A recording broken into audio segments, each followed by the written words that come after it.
안녕하세요. 저는 플러스X 공동대표를 맡고 있는 유상원입니다. 이번 강의를 통해서 저희 플러스X UX팀은 어떤 사람들이 모여 있는지, 또 어떻게 일하는지, 어떤 문화를 가지고 있는지 등을 소개해드리고, 또 전체 UX 코스를 통해서 어떤 것들을 공유드릴지 간략하게 소개해드릴 예정입니다.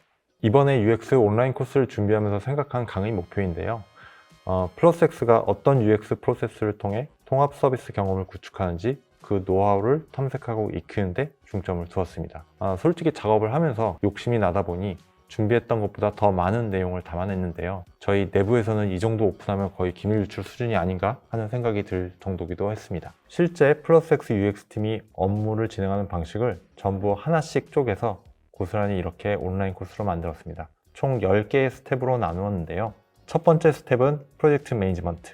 이 단계에서는 RFP와 일정 관리 툴을 소개하는 단계, 그리고 실제 일정 시트를 어떤 식으로 작성할 수 있는지 실무 사례와 함께 소개합니다. 다음 두 번째는 데스크 리서치 단계인데요. 기본 개념, 그리고 데스크 리서치의 3가지 방법에 대해 소개하고 그 과정 속에서 실무 사례를 곁들여 소개합니다. 세 번째 스텝은 인터뷰로 기본 개념, 그리고 클라이언트 인터뷰를 하는 방법, 사용자 인터뷰를 하는 방법을 실무 사례와 함께 공유합니다. 네 번째 스텝은 휴리스틱 평가 방법으로 휴리스틱 평가의 기본 개념에 대해 설명하고 실질적인 평가 진행 방법에 대해서 공유합니다. 이후 실무 사례와 함께 소개를 해드리고 있습니다. 다섯 번째는 유저빌리티 테스트인데요. 기본 개념에 대해서 설명해드리고 사용성 테스트 진행 방법에 대해서 말씀을 드립니다. 이후에 실무 사례를 함께 소개해드리는 과정입니다.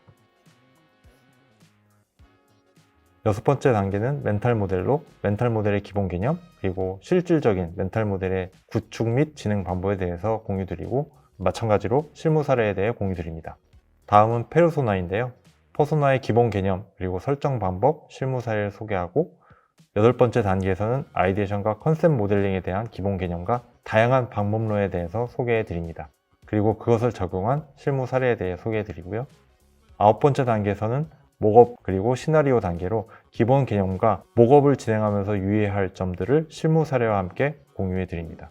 마지막 10번째 단계인데요. 어떻게 보면 전체 과정을 하나로 압축하는 가장 중요한 단계로 전략 문서를 만드는 과정에 대해서 소개해 드리고 어떤 부분을 유의해야 되는지 어떤 부분을 고민해야 하는지를 실무 사례와 함께 소개해 드리고 있습니다.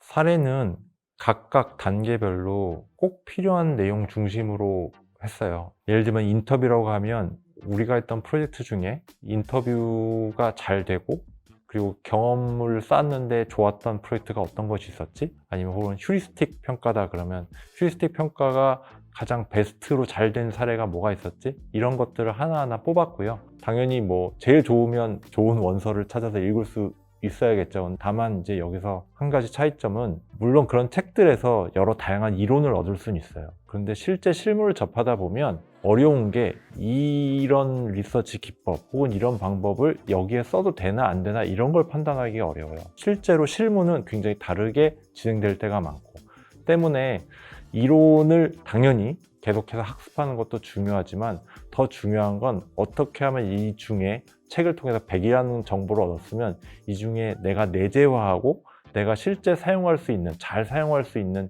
10개를 추릴 수 있을까가 저는 되게 중요할 것 같고요. 그런 면에서 보면 플러스X의 UX 프로세스라고 해서 굉장히 독특한 게 있지 않아요. 그런 리서치 기법이 이미 범용적으로 많은 기업이나 회사 혹은 학교에서 사용하고 있는 기법들이에요. 다만 저희가 이거를 어떤 식으로 소화하고 그리고 어떤 식으로 플러스X만의 방식으로 바꿔서 실무에 적용하고 있는지를 자세하게 설명하고 있는 부분이어서 오히려 좀 더 와닿지 않으실까 생각합니다.